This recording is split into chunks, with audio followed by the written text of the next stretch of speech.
સુરતના વડોદ વિસ્તારમાં આવેલી જર્જરિત પાણીની ટાંકી સ્થાનિકો માટે બની જોખમકારક.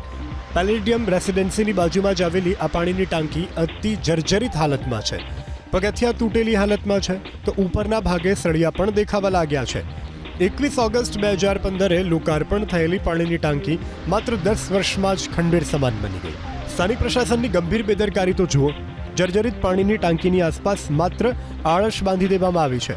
સ્થાનિકોએ પાણીની ટાંકી બનાવવામાં હલકી ગુણવત્તાના મટીરિયલનો ઉપયોગ થયો હોવાનો આરોપ લગાવ્યો. એટલું જ નહીં, ભ્રષ્ટાચાર કર્યાનો આરોપ લગાવીને કોન્ટ્રાક્ટર વિરુદ્ધ કડક કાર્યવાહી કરવાની પણ માંગ કરી. સુરતના વડોદ વિસ્તારમાં આવેલી જર્જરિત પાણીની ટાંકી સ્થાનિકો માટે બની જોખમકારક.